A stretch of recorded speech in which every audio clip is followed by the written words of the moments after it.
Tahukah kalian bagaimana cara Allah menciptakan bulan dan seperti apa kisah ajaib yang ada di baliknya? Bulan yang hampir setiap malam bisa kita lihat ini ternyata memiliki sejarah penciptaan dan kisah yang sangat menakjubkan. Cahayanya yang lembut seringkali menjadi inspirasi bagi para penyair dan penenang hati yang gelisah. Namun lebih dari sekadar pemanis malam, bulan menyimpan kisah penciptaan dan fungsi yang luar biasa, yang semuanya telah diabadikan dengan indah dalam kitab suci Al-Quran. Al-Quran tidak merinci proses penciptaan bulan secara terpisah dalam satu ayat spesifik yang berdiri sendiri.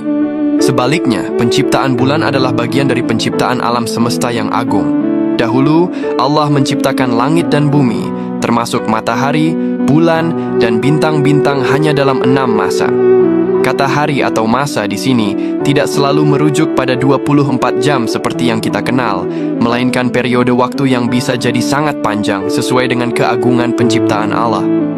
Dalam konteks kosmik atau ketuhanan, ini bisa jadi ribuan, jutaan, atau bahkan miliaran tahun. Allah berfirman dalam surah Al-Anbiya ayat 33, "Dan dialah yang telah menciptakan malam dan siang, matahari dan bulan. Masing-masing dari keduanya itu beredar di dalam garis edarnya." Ayat ini menegaskan bahwa setiap benda langit termasuk bulan bergerak dalam orbitnya sendiri dengan perhitungan yang sangat presisi, menunjukkan keteraturan dan kekuasaan Sang Pencipta. Di dalam Al-Quran bahkan ada satu surah khusus yaitu surah Al-Qamar yang berarti bulan.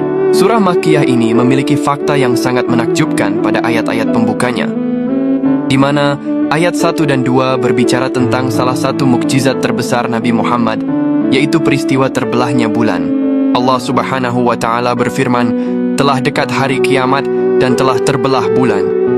Dan jika mereka orang-orang musyrik melihat suatu tanda mukjizat, mereka berpaling dan berkata, 'Ini adalah sihir yang terus-menerus.'"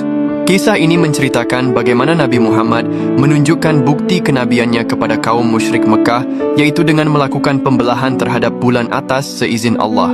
Meskipun kaum musyrik menyebutnya sihir, bagi umat Islam ini adalah bukti nyata kekuasaan Allah yang diabadikan dalam Al-Quran. Surah ini juga mengisahkan tentang kaum-kaum terdahulu yang mendustakan Rasul mereka, agar manusia mengambil pelajaran atau iktibar dari kisah-kisah tersebut. Al-Quran dengan jelas menggarisbawahi tujuan penciptaan bulan yang sangat fungsional bagi kehidupan manusia. Tujuan yang pertama, yaitu sebagai penanda waktu dan penanggalan. Fase-fase bulan berfungsi sebagai kalender alami. Ini sangat vital dalam menentukan bulan-bulan penting dalam Islam, seperti awal dan akhir bulan suci Ramadan, musim haji, dan hari raya. Tujuan yang kedua, yaitu sebagai tanda kekuasaan Allah. Keberadaan dan keteraturan gerak bulan adalah salah satu tanda kebesaran Allah bagi orang-orang yang mau berpikir dan merenung. Ia mengingatkan kita pada siklus kehidupan, pertumbuhan, dan kekuasaan mutlak Sang Pencipta atas alam semesta. Tujuan yang ketiga, yaitu sebagai penerang malam. Cahaya pantulan bulan memberikan ketenangan dan kemudahan bagi manusia di malam hari. Jadi bulan adalah salah satu mahakarya agung Allah Subhanahu wa Ta'ala yang penuh makna. Maha suci Allah atas segala penciptaannya. Allahumma salli ala Sayyidina Muhammad.